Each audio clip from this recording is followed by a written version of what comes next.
The views expressed on this program are not necessarily the views of Lexington Community Radio or its board of directors. The views expressed are solely those of the programmers.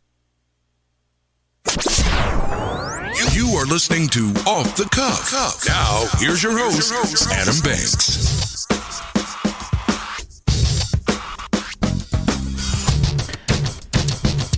Welcome, everybody, to Off the Cuff. I am Adam Banks, coming at you live from Lexington, Kentucky. Thank you for listening to the show, and thank you for tuning in to WLXU 93.9 FM. In addition to listening to us on the radio, you can check out our Facebook live stream at Off the Cuff with Adam Banks, or you can download the Radio Lex app on your smartphone device to listen to us anywhere in the entire country. You can also stream the show live from the station website at radiolex.us. Amber Turner is broadcasting from her home studio in Lexington, and I am at the WLXU studios here in Lexington. Christmas time is officially here.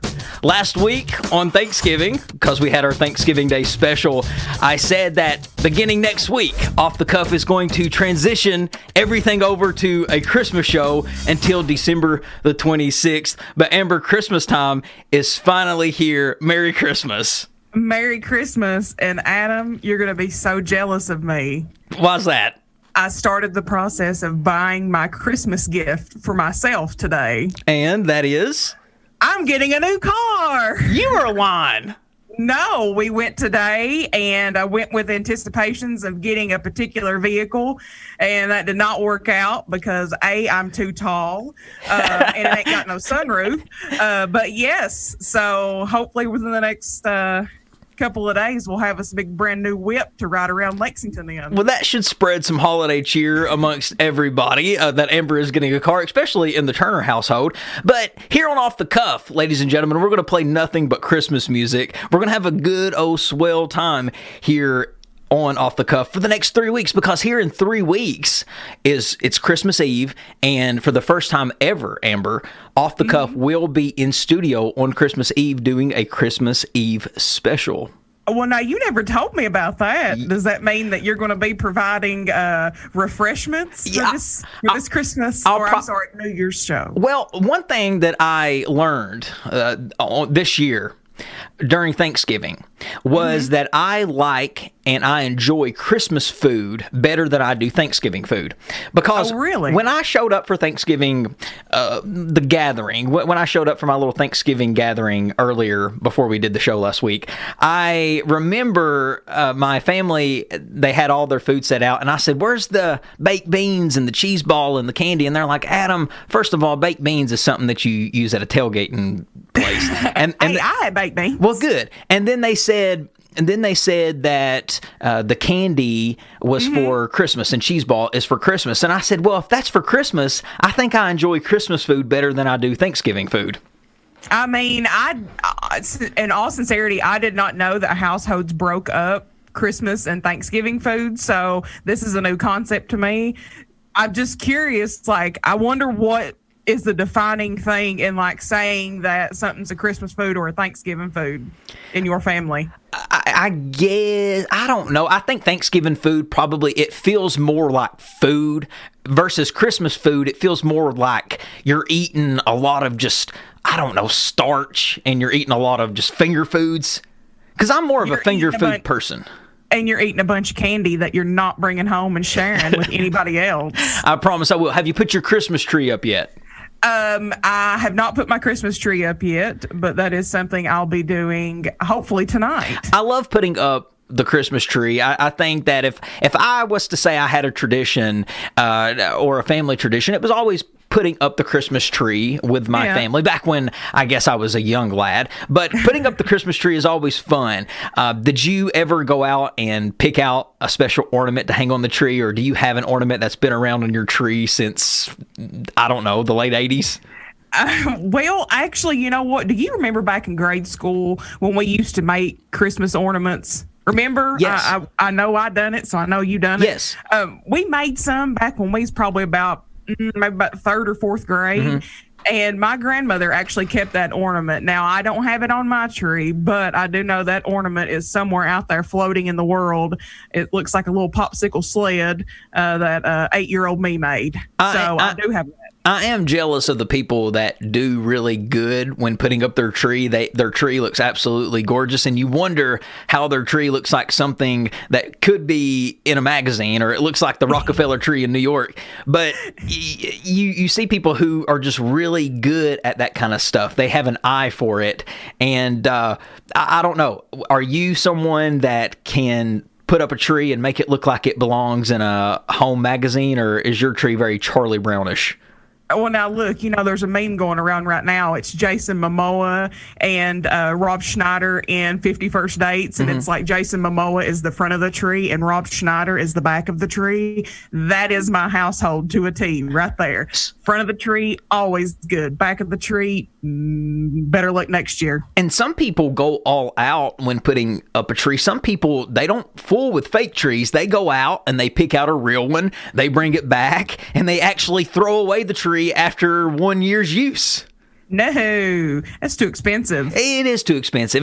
And I guess is that what people used to do back in the day? I mean, I'm talking like 30, 40 years ago. Yeah. Did fake trees not exist?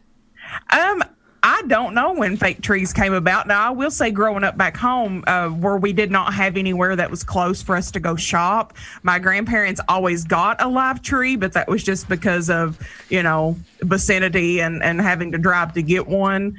I don't know, though. Well, when you put up your tree, I guess this is going to really tell me what kind of person you are. When you put up your tree, when you are finished and you put the final topping on your tree, the thing that goes on the main top, do you put a star or do you put an angel on the top of your tree? It depends. I used to always put an angel on the top of my tree, but I figured that I was all the angel that Wiley needed, so we switched to a star since I've been married. Now, look, I feel like you're hammering me. Okay, can you put up a Christmas tree that looks like it should be in a home magazine? Yes, I can, as a matter of fact. Okay. And I'll take a picture to show the audience that I can do it. It'll look like something that should be on HGTV. And is it going to be Martha Stewart's favorite tree of the year? It might look like the tree that Martha puts up after she's been hanging out with Snoop Dogg for a while. But I can put up a pretty nice Christmas tree. I like putting a star on the top of my Christmas tree. I don't know why. I don't know if it's just because that's what I was used to when I was a kid. I remember my mom and dad always putting a star on the top. But I don't like the angels on the top of the tree. Now, that might sound very sacrilegious, but I just think that when it comes to Christmas trees, I like a star versus an angel on the top of the tree. Yeah. Now, do you prefer to have the fake tree or do you prefer a real tree? It would be nice. Have you had a real tree? It would be nice to have a real tree. I've never done the real tree deal. I've always had the fake one. I've always pulled the fake one out of the box and reuse it every year. Used it for 25 years. But I don't think there's enough nativity scenes up.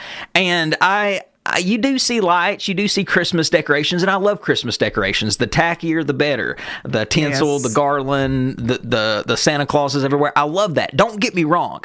But you don't see enough nativity scenes. And we got to remember the true meaning of Christmas. It is celebrating the birth of our Lord and Savior Jesus Christ. So having a nativity scene that reflects an image of that, what it's all about, is something that I think everyone should have included into their decorations. And it's sad when you see everything but that. I can definitely agree with you on that. I know that you grew up in a religious household. I don't know if you guys ever did like drive-through nativity things for Christmas at your Christmas services. Was that something that you guys did? Like when you go around and like drive and look at the Christmas lights? Yeah, I mean, I remember seeing some fantastic nativity scenes that when people do go out and they put their nativity scenes up, it is spectacular to see. It's so special. Oh, yes. Now, you know that there is a beautiful home located right here in Lexington that decorates every year, and I'm sure they have a beautiful nativity. I can look it up. I know their last name is Turner, no relation, and they live over on Tate's Creek. And every year, I know since I've lived here, they put up the most beautiful light show I've ever seen. Remind you that house on Beaver that was right past Dry Creek, it looked real nice up on the hill. Looks just like that.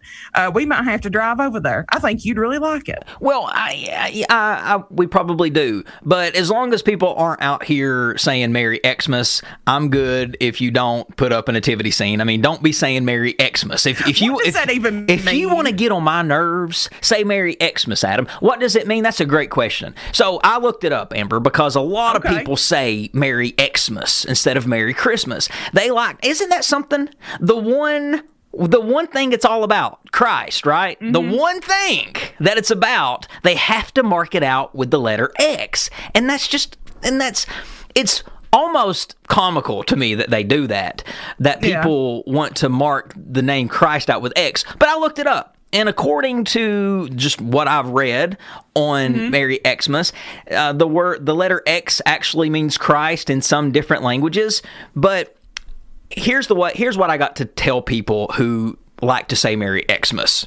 Yeah. What does it feel like in your heart when you say it? Does it feel kind of Because if it does, you probably shouldn't say it. Yeah, it says, X means Christ, but does it still kind of feel a little when you say Merry Xmas? And if it does, that's probably the Holy Spirit saying, hey, that's because you're saying X instead of my name, Christ.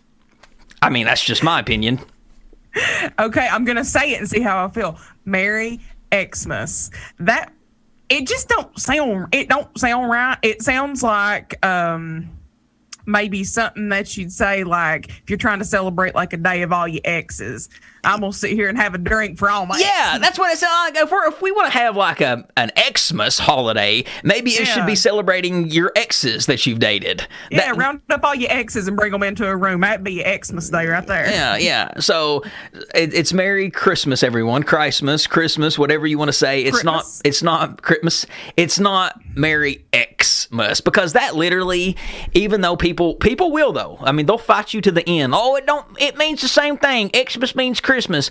You are saying X in place of Christ. You're Xing the name out. It don't take a rocket scientist to see what you're doing. Quit trying to justify it. If it feels wrong, it probably is. And if you feel like it don't feel wrong, well, that's another story in itself. If you feel absolutely, take that up with yourself. You're gonna have to take that up with the guy you're Xing out. Yeah. But Christmas shopping for me, Amber, I can say for the first time ever, I am done. I have never been this done before when Christmas shopping. I've got every single present out of the way, and I will say thank God for gift bags, because all of my gifts went in the gift bags. There was no wrapping for me. But I don't know. How is your Christmas shopping looking? Well, now look, I'm going to defend you right now, because I know people are probably thinking, oh, Banks is a dude. Of course he uses gift bags. But now look, I'm going to tell you, last year you gave me 2 of the best looking presented gift bags I've ever gotten in my life. And I still got them. In there in the closet. I'm going to whip them out one day when I need to smoosh somebody, because you got your paper in there good. So I give you A+ for your gift bags. Well, that is part of the whole ritual, of giving somebody a gift, to make the package look nice. I had an aunt. I had an aunt growing up. Her name was Irene. And Irene, she used to give the best wrapped packages I've ever seen in my life. Now, it didn't matter what was inside the wrapped gift, but she used to give these gifts, and it made you feel like you had a $1 million gift in your hand with the way she wrapped her gift. I don't know how much the wrapping paper cost her. The wrapping paper probably cost her more than what the gift did. But have you ever had anybody in your family, or have you ever met someone that has just went above and beyond when wrapping a gift? Yeah, and now look, I'm gonna just state my opinion. They ain't no sense in that, because I remember I remember a few Christmases when I was younger, I had to physically be real careful tearing that up because my grandmother didn't want me to ruin the bows. And I thought, boys, are you going to put this bow in your head? Like, is that why I'm not ruining it? Because it was the worst experience of my life, peeling that tape off. I'm like, why'd you put tape on it? Like, just flap it on there so I can just flap it apart. I know, but you see some people get such nice gifts, you feel really bad for ripping into it. And you see some people who I guess they do feel bad ripping the nice paper, so they try to open it without ripping it. And I'm like, look, it's wrapping paper. You have to rip it open. You cannot rip open wrapping paper in a neat, collective way. It just ain't going to work. That's why Walmart sells it 99 cents a tube, baby. Rip that off in there. Get that off in there. Move on to your next one. But thank God for gift bags. I'm a big advocate for gift bags. And for those who can wrap gifts, and for those who do make the gifts look nice, you are a hidden treasure or a lost art. And they should, maybe they should teach Mario Lopez how to wrap presents. Because he was not worth anything in Saved by the Bell wrapping gifts. And neither was Steve Urkel in Family Matters either. But ladies and gentlemen, we're going to take a break. And when we come back, let me just tell everybody what we got going on. Because if you have tuned in for this week's episode of Off the Cuff, you are in luck. Because when we come back, it is time for me to reveal Off the Cuff's 10 most fascinating people of 2020. It is that time of year again, and we're going to reveal the list when we come back. We'll be right back after these words. Santa baby, just slip a sable under the tree for me. Been an awful good girl. Welcome back, everybody, to Off the Cuff. Adam Banks here with you. Amber is also joining me. One of the things that I love about Christmas, one of the many things that I love about Christmas is when I was a kid was getting to write a letter to Santa Claus. And where I grew up, they used to let you write a letter to Santa Claus, and you would write that letter and you would send it in to the local TV station. I believe it was TV 24 back home. And they would read your letter on TV, and I love that because you would just wait and you would get so excited. Your heart would pump every time they would pick up a new letter because you just knew it was your letter they was going to read next. Did you ever watch that growing up? I watched it, but I really just think that you got so excited because you used to love to hear things about yourself, like over the television and over the radio. But for normal people like me, I got nervous. I was like, that ain't really what I wanted, but I wrote that in there, and now look, that's what I'm going to get. I would get nervous. So I actually only wrote in one time, and then I never did it again. Did they read your letter? I have no clue. I was way too afraid to get on there because I was like, I just committed to presents I didn't want. Well, here at Off the Cuff, we have decided that we're going to follow suit. And we requested your letters of Santa to be sent in to Off the Cuff's Facebook page. So you can still do that. We're going to be reading letters to Santa from your kids. If you want to write one too, feel free if you're over the age of 12. But if you want to write a letter, feel free. We're going to read it over the air, and we're going to be reading these all the way up until December the 24th, which is Christmas Eve. So, Amber, we've already got a stack of letters in. So, okay. Would you like to hear maybe a letter or two? You know what? I think 2 would be good. All right. Here we go. Let's go with our first letter. Dear Santa, I've been good this year, but I don't want as much presents this year. I only want 4. Fortnite, gift card, Nintendo Switch, Illusion Maker. I also want an Xbox One, Minecraft, and that's from Billy. My man Billy asking for some expensive gifts, but I appreciate it. Hey, you got to do what you got to do. Here's another one. Dear Santa, I was very good this year.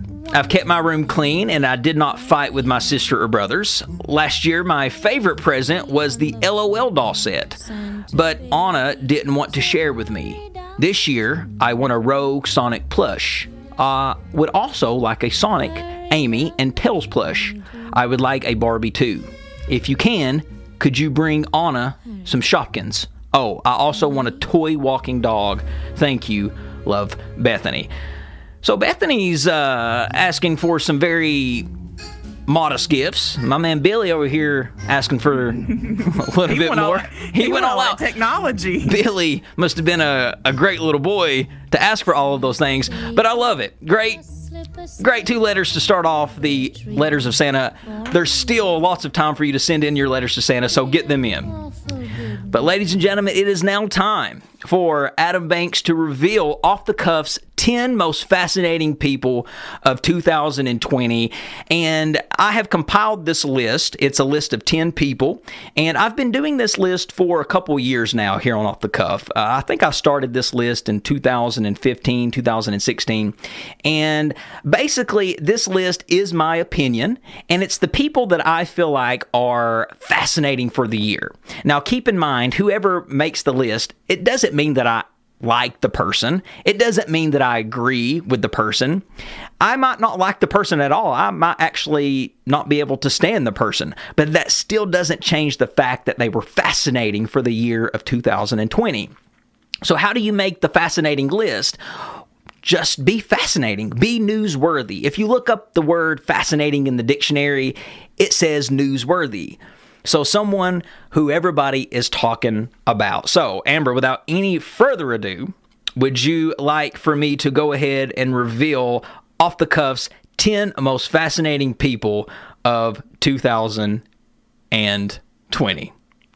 I know this signifies the end of the year, which I'm happy about. So without further ado, please hit the 10 most fascinating. All right, we're going to start with number 1 on the list. This is number 1. We're going to start going from 10 to 1, 10 being the least, all the way to 1 being the most. But if you've made the list at all, you are interesting. So at number 10, here on the most fascinating list of 2020, I'm going to have to go with Will Smith. I think that Will Smith has had plenty of fascinating years in his past, but this year has been one that people will remember. And it starts back with that whole entanglement, red table talks with August that Will had. But Will has been all over social media. He's been all over the media all year long.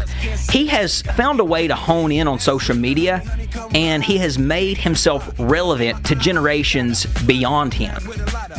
And Amber, what I mean by that is, you know how a lot of people, they're famous with one generation, but when another generation comes, they're not famous anymore? Oh, yeah. Will has honed in on social media so much with his Instagram following and his Twitter following. He has honed in on that so much that people now that wasn't even alive when the Fresh Prince of Bel-Air was on know who Will Smith is, and they like him.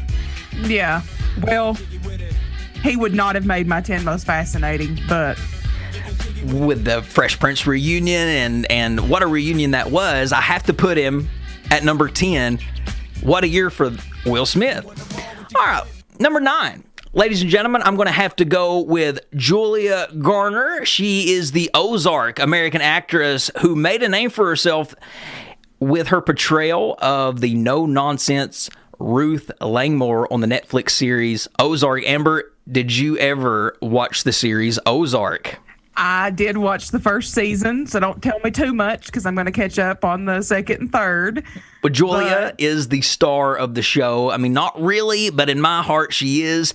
Jason Bateman is Marty Byrde. He is the star. Julia is a supporting actress, but I think she steals the show. With that role, she's won 2 Emmys, and she is now being paid amongst the heavyweights in the different streaming services. I mean, you want to look at people who get paid for supporting roles in streaming services. Millie Bobby Brown, for instance, in what's that show she's in? Stranger Things. She was getting paid $350,000 per episode. And she was just a supporting actress. Now, Julie Garner is right there with her, getting paid that much money. So when you're getting paid like the heavyweights, you are a heavyweight. That's a lot of bread. Number 8 on the 10 most fascinating list of 2020 here for Off the Cuff is a local guy, Charles Booker. Charles Booker was the guy who ran against Amy McGrath and almost beat her. And I know people are thinking, yeah, he's going to be known as the guy who almost beat Amy McGrath. Well, keep in mind that it wasn't the fact that he almost beat Amy McGrath that makes him fascinating. Yeah, that ties along with it, but it's the fact that he came out of nowhere. I don't think people even knew who this man was up until a couple months ago. If anybody had a big year, it was this guy. Don't you remember his From the Hood to the Holler movement that he had, Amber, this year? He did a lot of things. He was such a community-driven person, and I am so thankful to see you put him on this list. So I think that's an awesome one. Kamala Harris is going to come in at number 7. I don't like her. She's a good example of someone who's made the list that I do not like. She reminds me of a female boss that would yell at you for coming back 5 minutes late from your lunch. That's what kind of person she reminds me of. But she's been a fascinating person for this year. She will be the first woman vice president, the first black vice president, the first Asian American vice president, and the first Democratic vice president from the West Coast. That's pretty fascinating. I mean, we finally have a woman in the White House. I mean, wrap your head around that. I think it's going to be an interesting 4 years with her as a woman in the White House.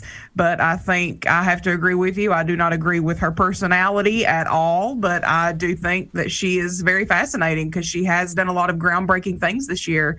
So. And keeping it in politics, and we're going to keep it local. Andy Bashir is going to come in at number 6 for Off the Cuff's 10 most fascinating people of 2020. I think if anybody became one of the most popular men in Kentucky this year, it was Andy Bashir. The Andy at 5, if you remember, in 2020 was a must-see TV event. I think families all over the state would run to their TV at 5 o'clock back in March and April when the coronavirus was developing because people wanted to hear the story. People wanted to see Andy at 5. I think that Andy Bashir would make a fantastic third grade elementary school teacher. He's got that demeanor. He's got that demeanor where he's just sitting there. Now, Billy, don't throw that paper wad again or I'm going to have to take it from you. He's got that mental and he's got that demeanor about him. You know how it's very calm.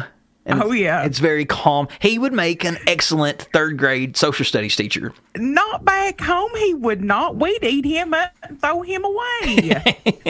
Ain't no way. People, though, this year in 2020 was comparing Andy Bashir to Mr. Rogers. Some people were comparing him to John F. Kennedy.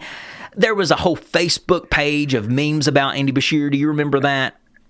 Look, the only good thing that came out of that was the Govern Me Daddy shirt that I was able to get because I thought that was hilarious. And let's not forget about the Govern Me Daddy t-shirts, the t-shirts that Kentucky for Kentucky sold on this man. His face was everywhere. He was everywhere. Andy wouldn't like that. Andy don't want you to do that. Andy wouldn't be pleased with you. Those things were... Y'all can't be doing that. Right. Those things were planted everywhere because of Andy Bashir. So, yes, the man is fascinating. Fascinating. Fascinating, yes. Interesting to listen to, no. I have to say he is fascinating. So, there we go. We've already listed the number 10 through 6 most fascinating people of 2020 for Off the Cuff, and we still got 5 more to go. So in order for you to hear the next 5, you're going to have to sit through Off the Cuff's Song of the Week, because it's now time to take Off the Cuff Song of the Week break. And since it is Christmas time, don't it make sense to play some Christmas music? Some Christmas music? Ladies and gentlemen, sit back, relax, get by the fire, and roast you some marshmallows, and listen to a little Oh Holy Night by Leon Rimes. We'll be right back after the song. Oh, holy night. Just like with Christmas decorations, I was talking about the Nativity Scenes being better than just the regular Christmas decorations. I can say the same thing for Christmas music. I love Christmas tunes, don't get me wrong. The Here Comes Santa Claus, Here Comes Santa Claus. I love that, but there's something more special to me about the Christian Christmas music than anything else. I can 100% agree with you. There was nothing better than sitting through the Christmas service listening to the songs be sang by the members of the church. 100%. Yes, and when you listen to that Christmas music, and it's the Christian Christmas music, Sing Silent Night, Sing Joy to the World, and you feel good inside when you hear it, it's because the Lord has blessed that music. The Lord has put his blessing on that music, and that's why for generations and generations and years and years and years, that music is still around, and it still makes you feel just as good inside versus any other type of music. Christmas music, the Lord put his hand on. He blessed it. I really do think that. I agree with you on that one. But ladies and gentlemen, we're going to take a quick break, and when we come back, we're going to reveal the last 5 of Off the Cuff's 10 most fascinating people of 2020. We'll be right back. It's beginning to look a lot like Christmas. Toys in every store. But the prettiest sight. Welcome back, everybody, to Off the Cuff. Adam Banks here with you. Amber is also joining me. Bill says on the show thread that a lot of people like to use real Christmas trees versus fake Christmas trees because they like the smell better. That makes sense. I was trying to put some logic behind that. I do think that they're prettier. I checked them out when I went to Lowe's today. They're just so expensive, and there's so many things you got to buy with them, stand, all that stuff. $20. Walmart gives me all that. Yeah. All right, let's get back to Off the Cuff's 10 most fascinating people of 2020. We have went over 10, 9, 8, 7, and 6. We are now on number 5, and number 5 belongs to Eric Yon. And people might be sitting at home thinking, who in the heck is Eric Yon? You don't know his name, but I guarantee you know his service. You've probably heard of a small company called Zoom. Eric Yon is the founder of Zoom, and this man, no doubt, is one of the most fascinating people of 2020. He built this empire as a way to stay close to his kids and his family. He's a big family man, and even before the pandemic began, Zoom was a thing, and he created it because he was someone who liked to travel a lot internationally, and it was taking up a lot of time away from his kids and his family. So he decided to create this service where he could be at home and spend time with his family and work at the same time. Enter coronavirus, COVID-19. He is now went from being a $396 million company to a $35 billion company. He is now a billionaire, Amber, and he got the idea. Yes, he wanted to be close to his family, but he got the idea of Zoom by trying to find a way to connect with his long-distance girlfriend. Okay. And he had a long-distance girlfriend, and I guess Skype was freezing up on him, so he just decided to create this thing we call Zoom, and now we all use it. But think about that. Think about one man who has not been hurting from COVID-19 this year. A man who can honestly say 2020 changed his life for the better. It's this Eric Yon gentleman. Well, I just have to say, we know he created this software so he could get a little dirty with his girl, and we're all out here just using it for, I don't know, school, church, funerals. And he created this to get a little dirty. Eric, he's my number one. Well, you got to think about people.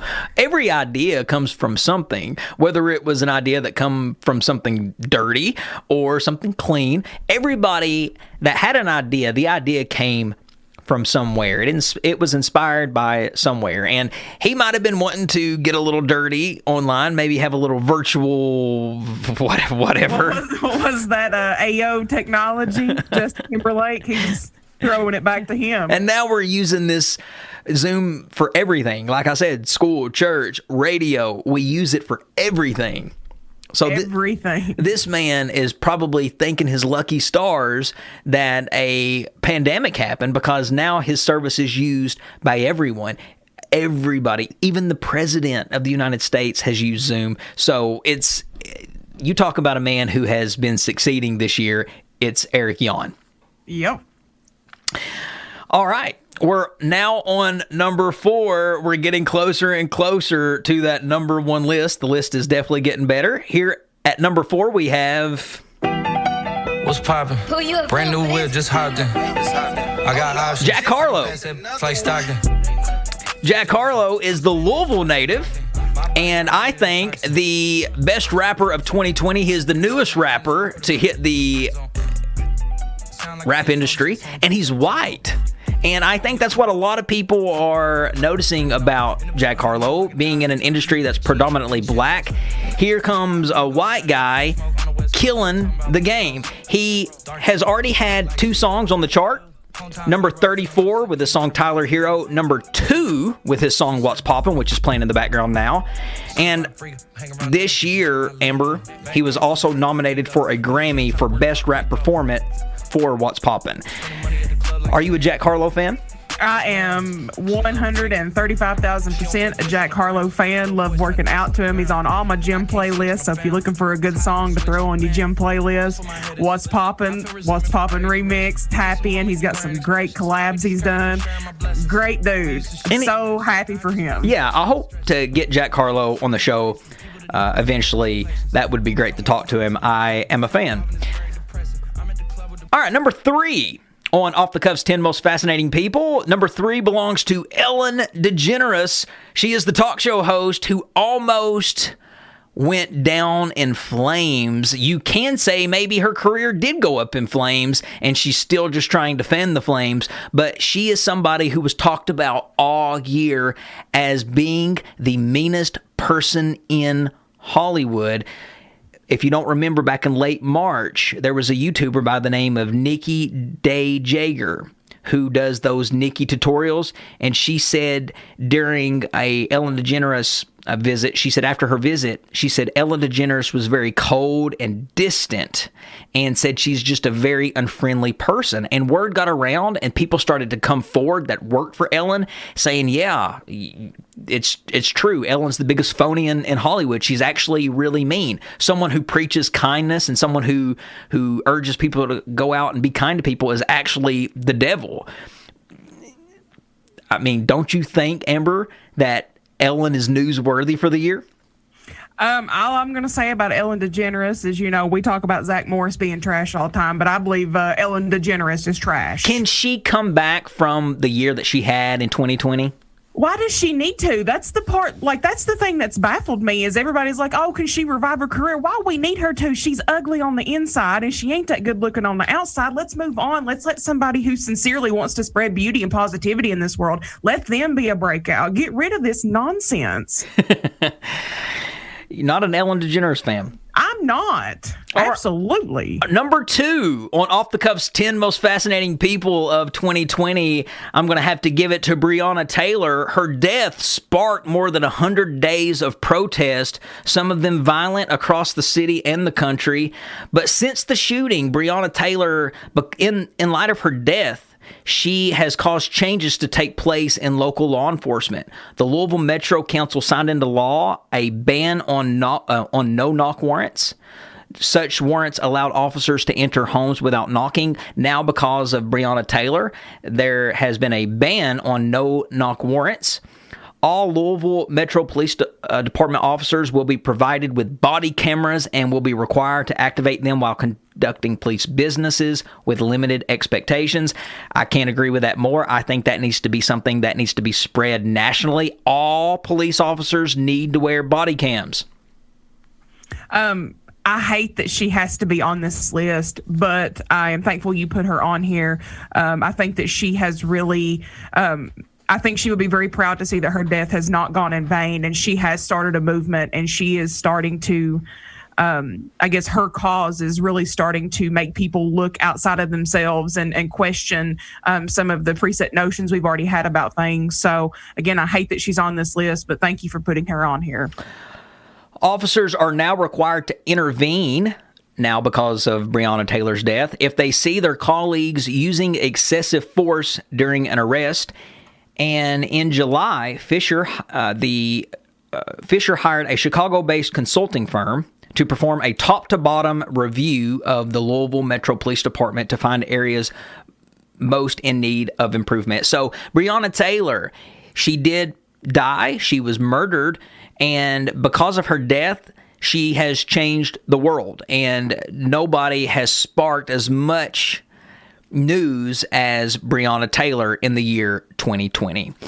But ladies and gentlemen, it is now time for the number one most fascinating person on Off the Cuff's 10 Most Fascinating People of 2020, and the number one person on that list is...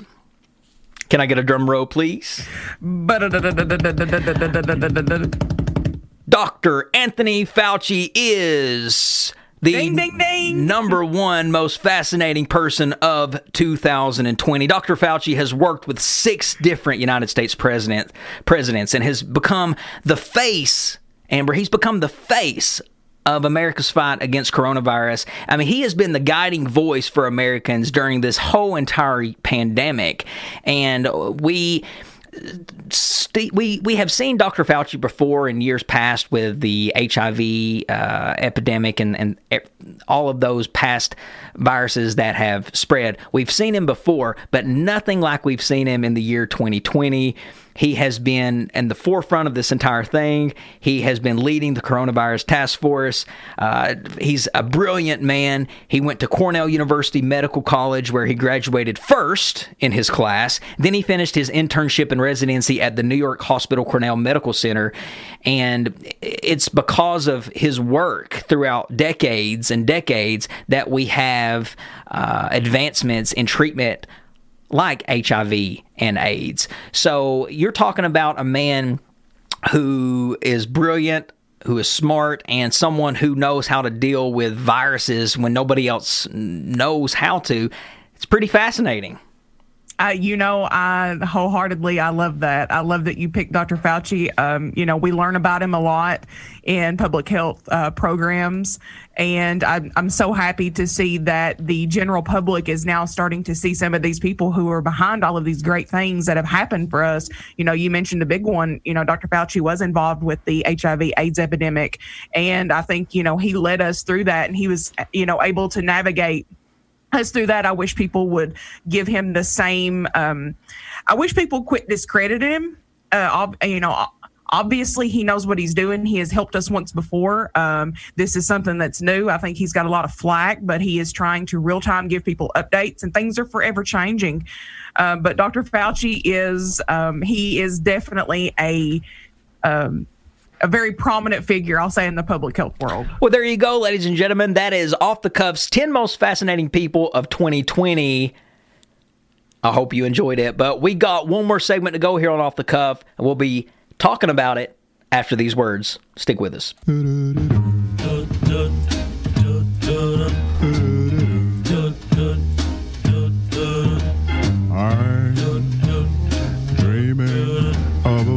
Welcome back, everybody, to Off the Cuff. Adam Banks here with you. Last segment of the hour. Amber is also joining me. We had a little bit of snow yesterday, Amber. Hopefully that snow can carry over to Christmas. Hopefully it does snow on Christmas. I'm not a big fan of snow, but I do like when it snows on Christmas.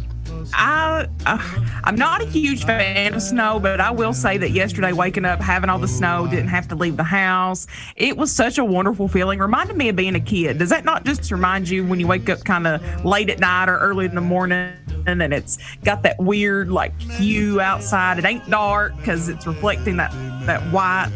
I love it. Yeah, it's because snow days and staying up and watching it snow, it has so many exciting memories attached to it because that meant no school the next day. Yeah, buddy. And nothing is like Christmas when you're a kid. Yes, it's fun when you're an adult, but when you're a kid, it's the most magical thing in the world, and snow just reminds you that Christmas is coming. Yes. Oh, okay. Now, look, I really never looked at it that way, but I like that. UK basketball is back. Finally, Kentucky basketball is back in full swing. They started their season off against my alma mater, Morehead State, and I was excited to watch them play because it had been a long 263 days since Kentucky's last game. And think about that, 263 days since they last played against that game in Florida when they won. Mm-hmm. It had been that long. So they opened up against Morehead State. They defeated Morehead State. No surprise there. I think that Morehead State needs to fire Preston Spradlin. They need to get rid of him and hire a different coach. That's my alma mater. I can say that. And I've given them a lot of money to where I can say that. And I can say that they got to get somebody in there that at least makes it more competitive than what Preston Spradlin did against Kentucky. Yeah, it was Morehead versus Kentucky, but there's still no excuse for that, Preston. And I don't know where you learned how to coach basketball. And I know people are going to say, oh, it's because he played or he learned from Calipari. He learned from Calipari. Stop it. Stop saying that kind of stuff. When people are like, they learned from the best, stop. He's no count. But anyway, they lost. They beat Morehead State. But the one thing that I did notice when I was watching the Cats this year is it's all new players. I hardly recognized anybody on the floor. I see. I didn't watch it, so I'm assuming my man's gone. Who's your man? I liked PJ Washington. He's gone. PJ's gone. Yeah. PJ's gone. Gone. I ain't watching it no more. Yeah. PJ, I mean, it's all new. Keon Brooks, he returned, but he's hurt, so you didn't even see him out on the floor. So we seen like 10 faces that were completely new. They're all freshmen. They made a lot of freshman mistakes. Their second game, they played Richmond Spiders. Amber, they lost that game.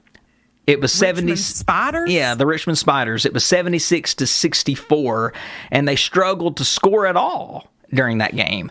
And then after that, their third game, they played Kansas. Mm-hmm. They lost it. 65-62. So Kentucky has played 3 games since they've started, and they've only won 1. So the record is currently 1-2. The one thing that they've got to improve on, and there's many things they got to improve on, but the one thing that they got to improve on is their offense. They cannot afford this poor offensive play. I'll tell you what I mean by that. Just a few notes that I made during the Kansas game, just to illustrate how poor Kentucky's offense is. Kansas shot 29% of their shots. They only shot 29% and still beat us. They still beat us and only shot 29%. Isaiah Jackson made a bucket with 4 minutes and 20 seconds to play before halftime. Kentucky would only make 1 shot over the next 12 minutes and 20 seconds.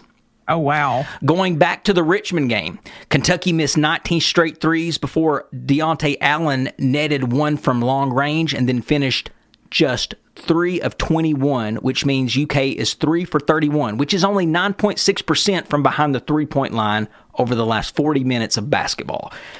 That sounds like me shooting basketball out there. Their offense has got to get better. I mean, at the end of the day, it's got to get better, or it's going to be a long season. I think come March, this team will be okay, but they've got a lot of work to do. Yeah.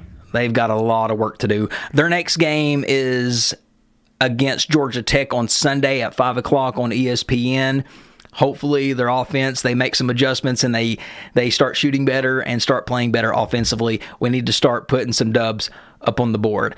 But, ladies and gentlemen, before we go, Amber, should we read maybe another Santa letter or two? Yeah, I'm down for it. Okay, let's go ahead and before we call it a day, let's go ahead and read another Santa letter. Dear Santa, I've been pretty decent this year. I'm a decent kid. I would like some books. I like princess books and chapter books. I would like an art set. I want some lotion and socks. I want LOL dolls and OMG dolls. Also, I would love a new pageant dress. Also, I want some kids' makeup. Thank you, Brianna. P.S. Ben has been really bad this year. I'm assuming Ben's her brother? I'm going to assume Ben's her brother. Oh, wait a minute. I think maybe Ben wrote a letter as well. This is from Benson. Okay. All right. Well, we're going to have some sibling duels now. Benson says, Dear Santa, I was good this year. I want an RC car. Well, now. Wait a minute. Is he talking about a race car or is he talking about like the RC Cola car? Because if he's talking about RC Cola car, Remote control. that might be the best thing I've ever heard. He ain't talking about RC Cola, Adam. He's talking about remote control cars. He's probably 5, not 105. He also wants 2 hoverboards for himself and Bill and a Baby Yoda plush. He says, I would like a Mandalorian toy. I want a mini fridge too. I love the great pillow you got last year, so this year I want a Baby Yoda pillow. Thank you, Benson. Well, there you go, Benson. You know, I got that direct line to Santa Claus, so he now has heard what you want. I'm loving the letters to Santa, folks, so make sure you're getting those into us. Send them to Off the Cuff's Facebook page if you haven't got a chance to do that yet. But ladies and gentlemen, we're going to have to wrap up this week's episode of Off the Cuff. We'll be back next week.